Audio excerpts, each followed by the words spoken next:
Quero agradecer o carinho, né, pela indicação do meu nome para a gente conversar essa tarde.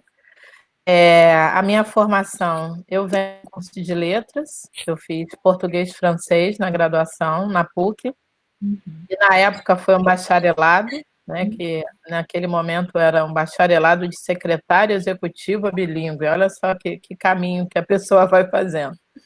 E muito rápido eu entendi que o mercado, essa questão burocrática e administrativa não era meu caminho. E aí fui fazer o mestrado, indicada pela professora Mônica Lima, no Colégio do México.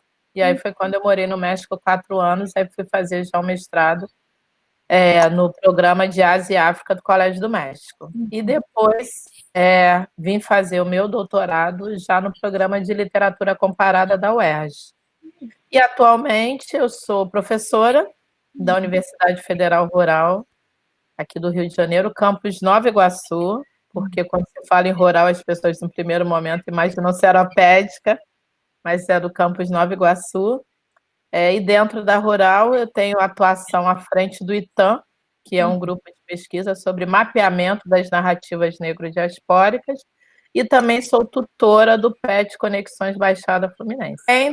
Presto serviço de consultoria, de conteúdo, de títulos, para a Kitabo Livraria Negra, que é uma livraria especializada aqui do Rio, em cultura negra, literatura africana, literatura afro-americana, literatura das Américas, e tendo como foco o conteúdo sobre a produção de saber em torno das populações negras.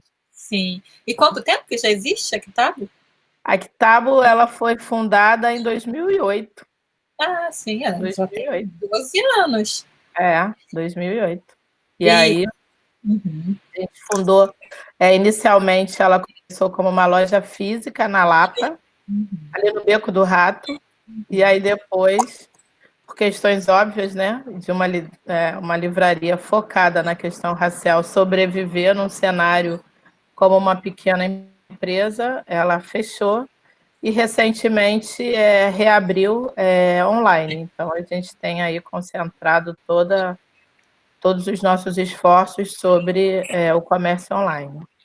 Sim, então você tem aí todo, né, um lastro para pensar essa questão do mercado editorial, né, e principalmente pensar relações raciais, né, mercado editorial. E aí essa é a próxima pergunta, assim, você poderia então falar um pouco sobre a sua pesquisa, né, de doutorado, sobre o que ela versava? Então, o que acontece? Outro dia eu estava querendo lembrar o que nasceu primeiro, se tinha sido a ideia da Kitabo ou se a ideia da pesquisa, mas eu me dou conta que as duas coisas caminharam quase que simultaneamente, porque a Heloísa Marcondes, que hoje é a pessoa que está à frente da Kitabo, ela, na época, quando a gente foi pensar em abrir o projeto da livraria, a minha questão era como pensar na produção de um acervo especializado para a livraria. E aí eu topei com o mercado editorial. Então, pensar, né, nessa entidade mercado editorial me apontou para vários caminhos. Primeiro, que ele também é um reflexo, e ainda eu acho que mais perverso, de todo um debate que a gente vem fazendo há muito tempo sobre presença e ausência de nós, negros e negras, em determinados espaços. Só que eu acho que o mercado editorial é perverso porque é algo que parece um pouco distante das pessoas, né, no sentido de materializar esse agente regulador do saber no Brasil. Porque quando você está na universidade, você procura determinados títulos que, para nós, são títulos caros, né? Caros no sentido da nossa formação, e você não encontra, isso está muito relacionado a um desinteresse do mercado, porque publicou aquilo ali e depois não quer mais retornar. Às vezes, também publica autoria negra como fundo de catálogo, não tem um investimento em divulgação, essa pessoa não vai participar de uma feira literária, não participa de um suplemento literário no jornal, e sem contar ainda a forma em que nós, negros e negras, aparecemos nos próprios livros físicos. A gente ainda tem livro, em 2020, publicado sem nenhuma foto do autor e da autora, tá? E isso gera muito mais trabalho para nós pesquisadores, porque se a gente vai lidar somente com a informação fria, com o número, não tem um autor que publicou sobre essa área, o autor negro. Ou a gente não tem uma escritora que tenha publicado sobre essa temática. Mas aí, quando você vai esmiuçar essa informação fria, você vai se deparar com outro tipo de pesquisa, ou seja, como é que a gente chega numa sinopse mais coerente, na imagem desse autor, dessa autora. Então, a gente tem uma ausência de alguns espaços que a gente não tem uma produção sistematizada? Temos, mas a gente também tem muita bibliografia que está dispersa, sem informação ainda, precisando fazer esse fio, né? Puxar esse fio aí para colocar essa bibliografia no lugar. Sim. E aí, então, chegou, né, o tema do seu doutorado. Exatamente. Porque aí eu comecei pesquisando romancistas. Mas por que romancista? Porque, assim, o romance sempre foi um gênero, né, literário que eu dialogo mais, né? E tem mais afinidade. E eu acho que é o gênero que eu fico, de certa maneira, ensaiando rascunhar coisas também, né? Que eu tenho uma gaveta de coisas, uma gaveta no sentido, né? De histórias rascunhadas aí para recuperar. E é uma lacuna para quem trabalha nessa área, porque quando a gente pensa um conjunto de poetas, aí a gente tem um volume significativo. A gente pensa nos contos, a gente tem um bom volume, né? E as obras coletivas, em geral, as antologias apontam para contos ou poemas, né? Então você também tem crônicas já em um número bem menor. E quando a gente chega no romance, aí a gente se depara que o número de romancistas ele cai consideravelmente, né? Então, o meu interesse era entender quem eram as romancistas brasileiras negras publicadas no mercado editorial, entender quem eram as romancistas afro-americanas publicadas no mercado editorial, porque eu estava no programa de literatura comparada. E como eu tinha o eixo, né, que criava uma interseção entre essas mulheres, era o fato de ter sido publicada no Brasil, então me interessava saber quem estava sendo publicado. É óbvio que se eu tivesse, no primeiro momento, atrás da grande história que o romance estava me colocando, não necessariamente eu precisaria estar pesquisando em português e poderia ir para o mercado norte-americano, né, e estadunidense, que aí tem uma infinidade de autoras negras publicadas. Mas eu quis fazer o outro caminho, era entender o que esse mercado editorial reservou de espaço para essa autoria feminina negra romancista, entendeu? Então, aí eu fui fazer esse cruzamento. E, ainda mais, coloquei um outro filtro, que tivesse as questões de afeto, como os afetos para essas mulheres apareciam representados nas suas obras. Sim. Então, foi a partir desses pontos que eu fui investigando catálogos de várias editoras atrás de informações de autoras negras estrangeiras publicadas em português no Brasil. Ah, sim. Então, naquele momento, o foco eram as estrangeiras. Na verdade, naquele momento, eu tinha definido quem eu queria trabalhar aqui no Brasil, que era Conceição e Carolina. Então, né? Então, naquele momento, eu queria construir essa ponte do diálogo para o programa que eu fazia parte, que era de literatura comparada. Então, aí eu vou atrás dessas mulheres afro-americanas publicadas aqui em português. E como primeira mulher publicada naquele momento, na trajetória do mercado editorial, naquele momento eu encontro Alice Walker com A Cor Púrpura, a primeira obra. Ela chega no Brasil pela via do Círculo do Livro, que era, né? A gente não tinha a quantidade de livrarias que temos hoje. Então, a venda porta a porta era tanto para a Avon, para o Yakult, como para o livro. E o livro é um objeto interessante. Para as nossas famílias, no passado, era um termômetro importante de demonstrar uma certa educação familiar, né? Então, essas coleções sempre estavam decorando as estantes na sala, né? Então, tinha a estante da sala e aquela coleção, Barça, Conhecer, então essas coleções. E nem sempre acessíveis às crianças, porque era uma coisa muito mais de decoração, às vezes, do que, olha, não vai me estragar, olha a mão suja na página da... Aquela criança que metia bem a mãozinha suja, queria ver tudo. Exatamente, eu também fiz esse caminho. E hoje o livro segue decorando, né? Em algumas casas, o livro está na sala, na mesa de centro, né? Com uma orquídea bonita do lado, alguma coisa.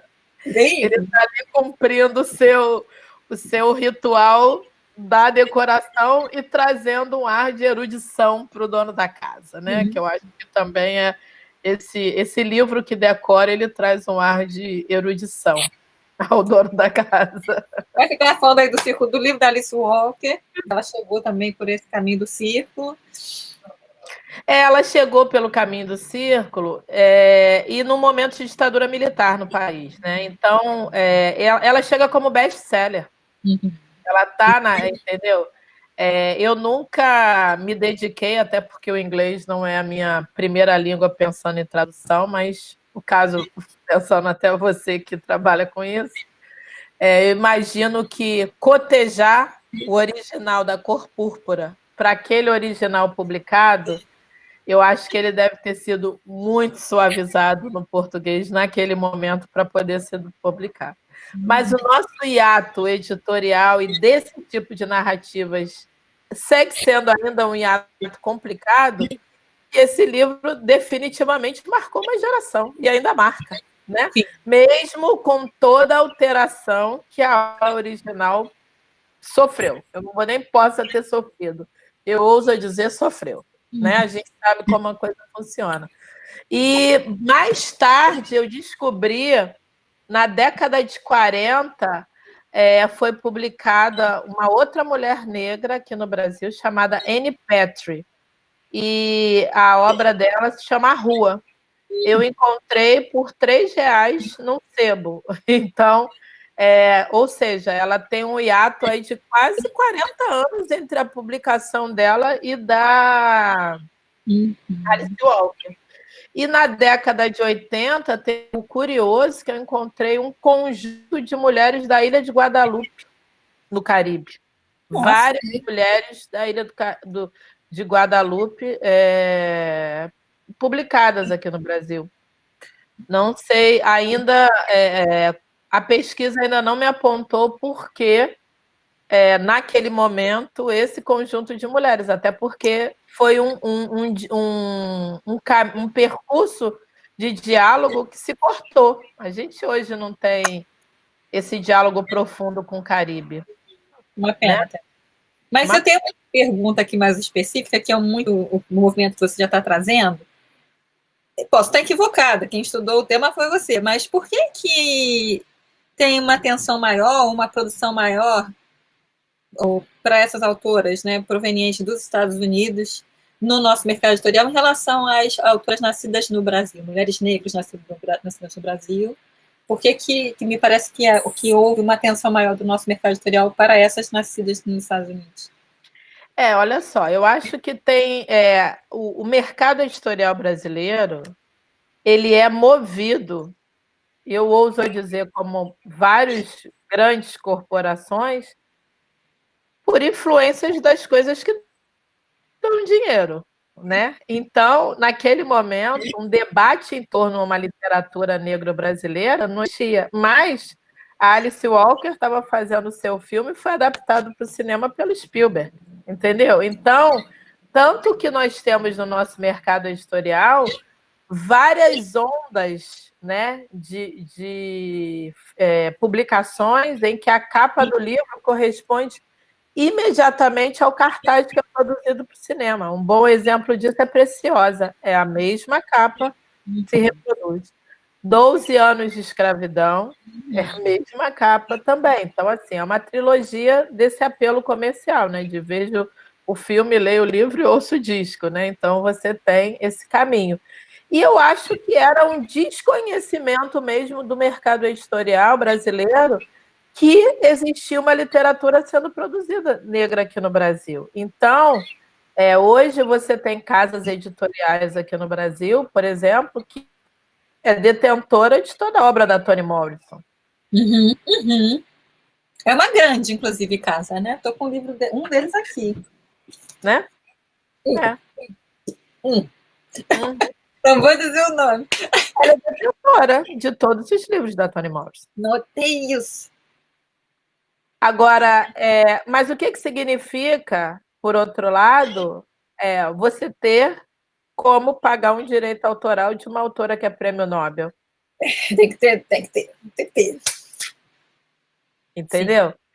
E aí é isso. O mercado do livro não é diferente, né, de outros segmentos aonde existe o poder, né, de negociar ou não os direitos autorais.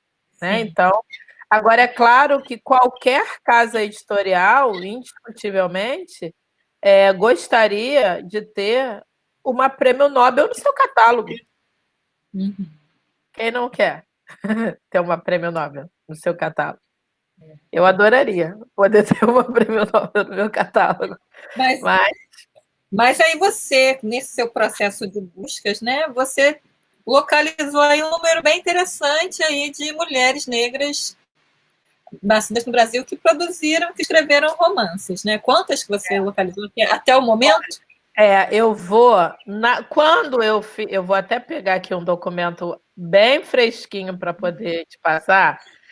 Quando eu fiz o meu trabalho, na época, eu consegui 11 mulheres, tá?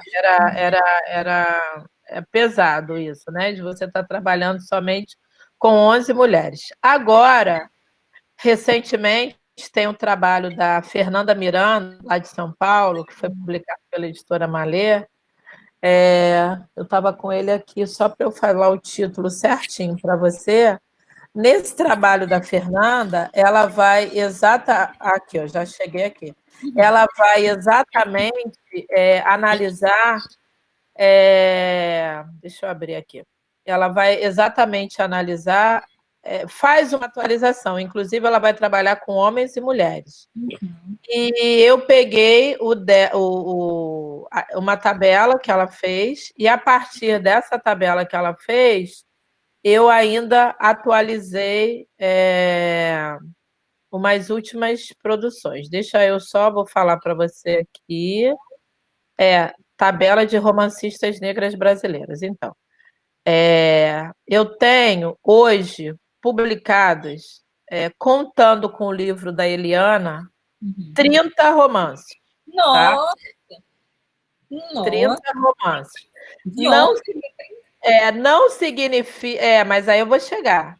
Tem 30 romances, mas não significa que são 30 autoras. Entendeu?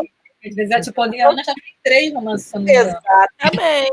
Então você vai ter, naquele momento que eu pesquisei, eu estava falando de 11 autoras, porque eu estava sobre um corpus de X obras também, mas eu estou falando de autoras.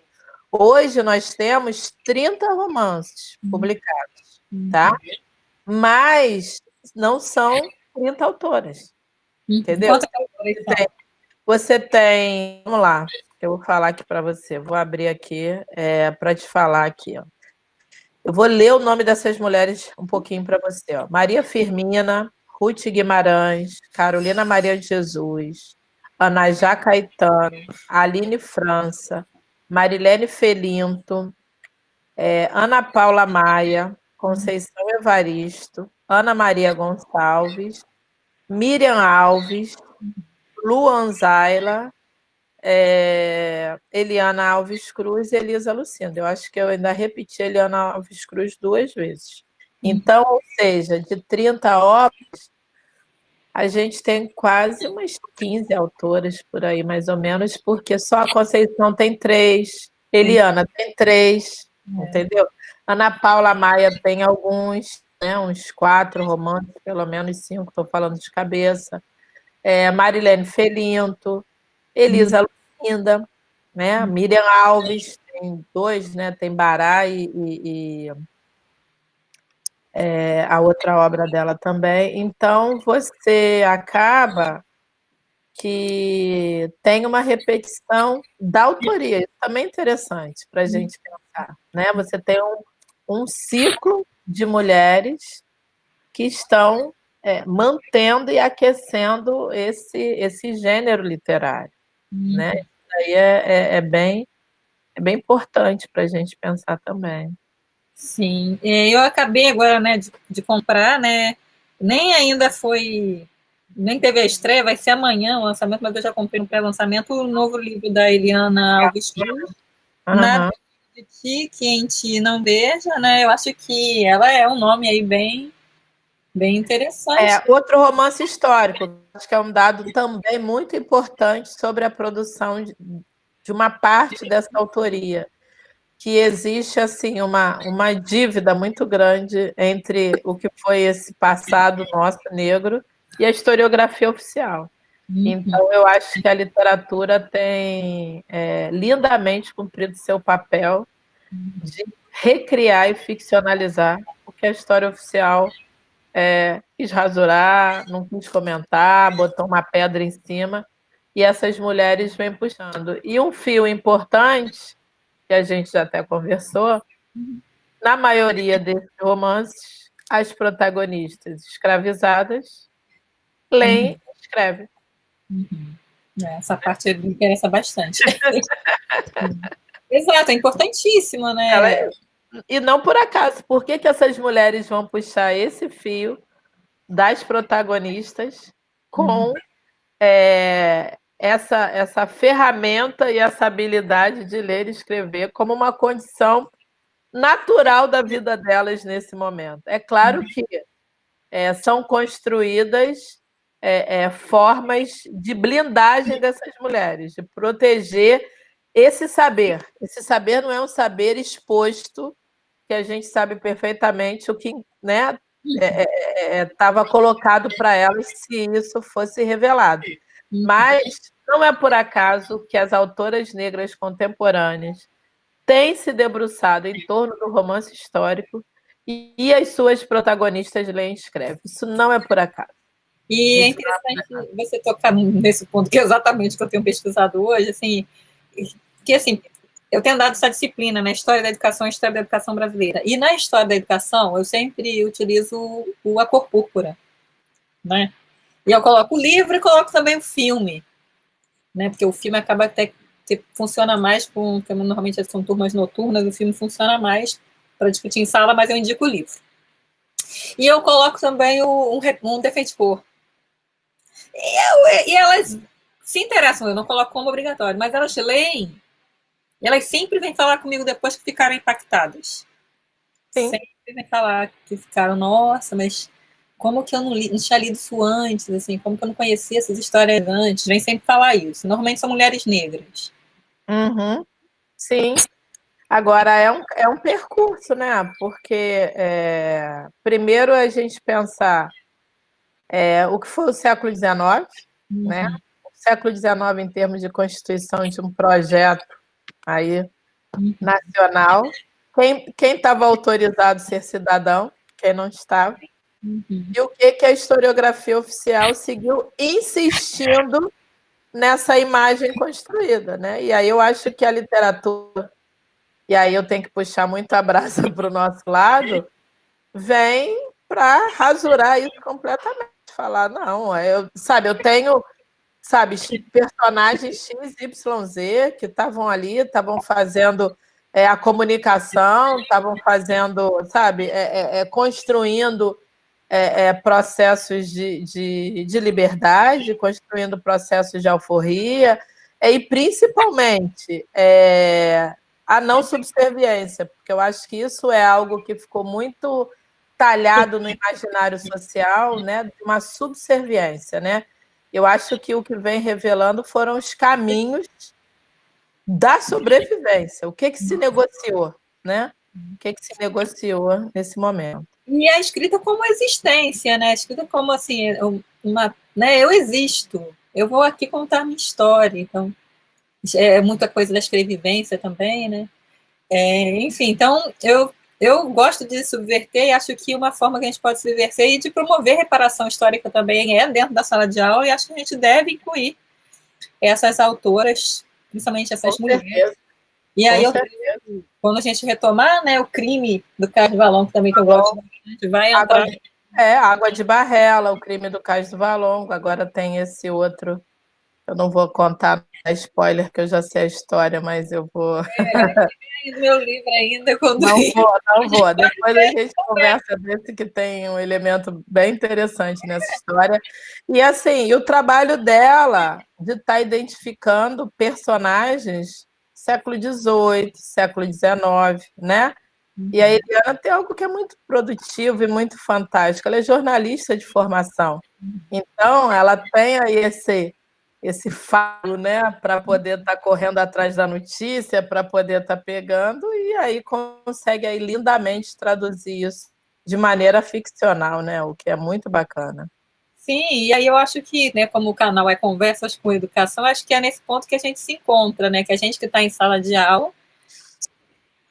tem aí esse importante papel de não só apresentar, né, porque muitas vezes a gente vai apresentar, né, Apresentar. Não conhece. E formar, né, leitoras e leitores para, né, para buscar outros autores negros, autoras negras, porque a gente foi educado, na verdade, para escolher um tipo, né, Eu acho que ele, de certa forma, Alexandra, nós, pesquisadoras e pesquisadores negros, a gente tem aí uma formação dupla sempre, né? Porque a gente tem que aprender de toda a bibliografia canônica e oficial e temos que criar as nossas. E o que eu acho que essa interseccionalidade que a gente cria em sala de aula é compartilhar um pouco da nossa bibliografia, porque a outra já faz parte das ementas, da obrigatoriedade das ementas. E o que eu acho é que a gente trabalha e atua nessas frestas, e aí consegue trazer essa bibliografia. E eu acho que, de certa maneira, o que nos revela é o quanto essa nossa bibliografia é encantadora para as pessoas, porque tem o compromisso de comunicar, tem o compromisso de afetar, né? E, principalmente, cria um pacto autoral, né? Cria um pacto, a pessoa se vê ali identificada, seja por uma identificação direta, seja por uma memória geracional de algo que uma avó falou, do que um pai, e consegue recuperar.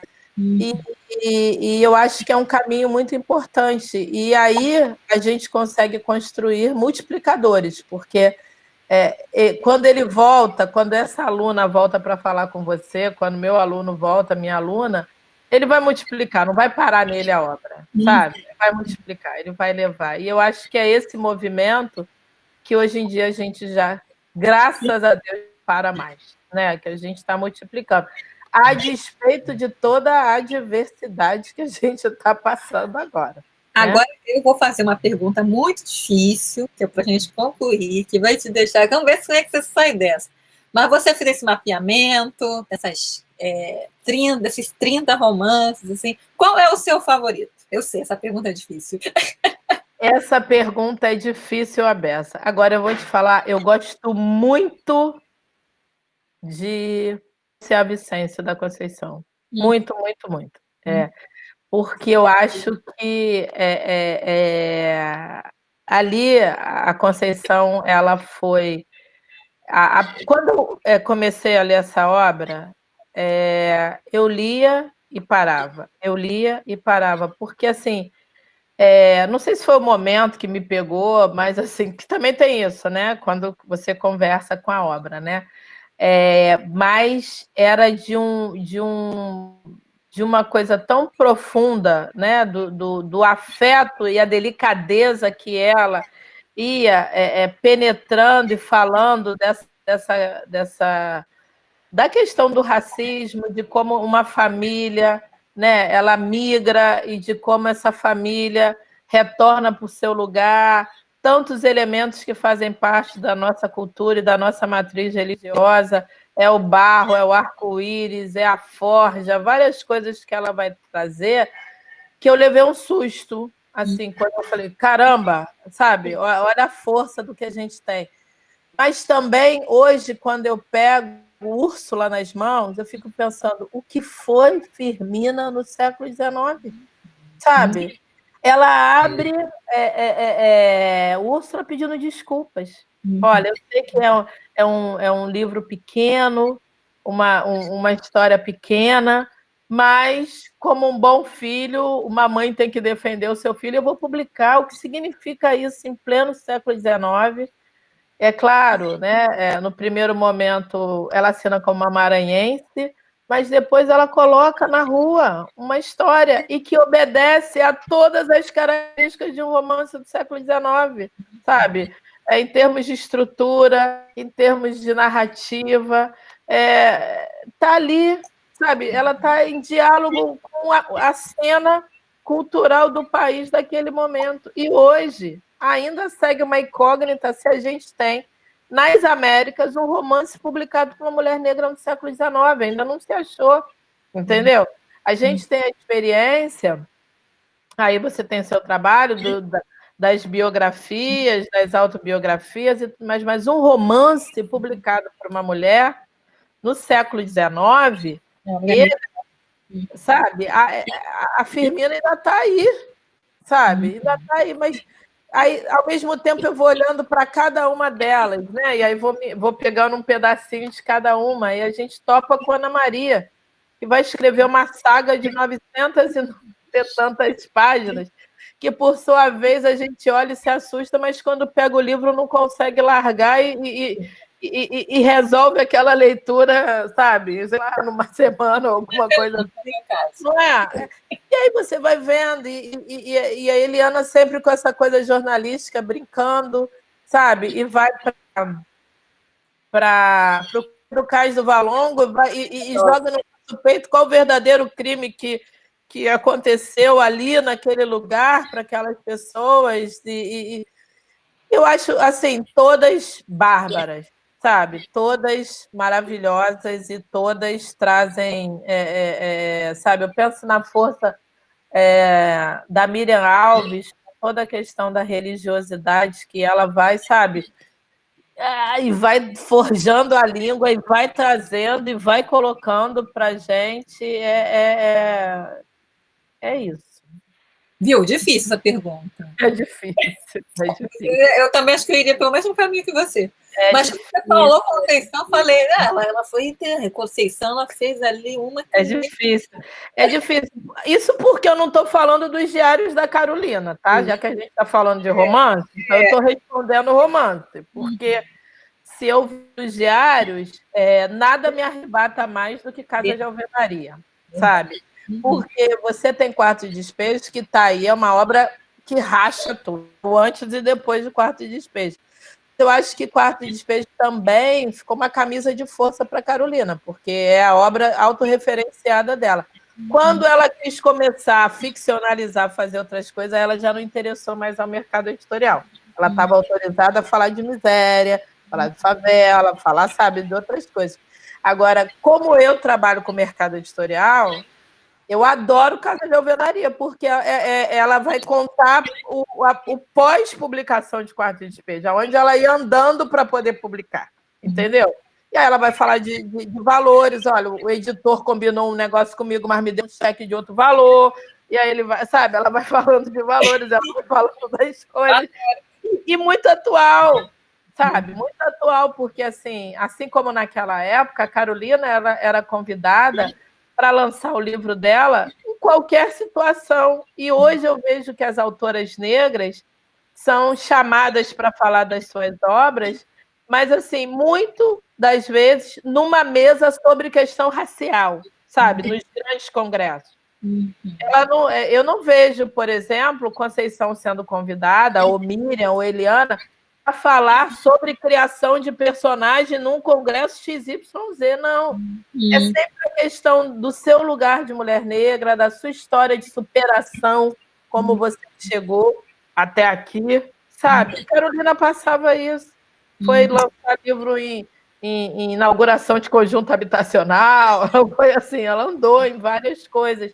E é isso, ou seja, essa questão interseccional, ela pesa muito, né, o que é ser mulher negra e de baixa renda, em detrimento da sua capacidade criativa literária, sabe? Vai ver, as mulheres negras estão numa mesa sobre alguma questão racial, sabe? Eu quero muito ver as nossas autoras, sabe, num congresso de criação, como você vai criar seu personagem, dialogando com as autoras brancas. Não é uma mesa com autoras negras falando como elas criam seu personagem. Não é isso. Porque isso a gente já faz nas nossas rodas, a gente faz nos nossos encontros. Agora, como é que a gente sai desse espaço autorizado para poder falar um pouco mais, entendeu? E já falei muito. Acho que foi ótimo.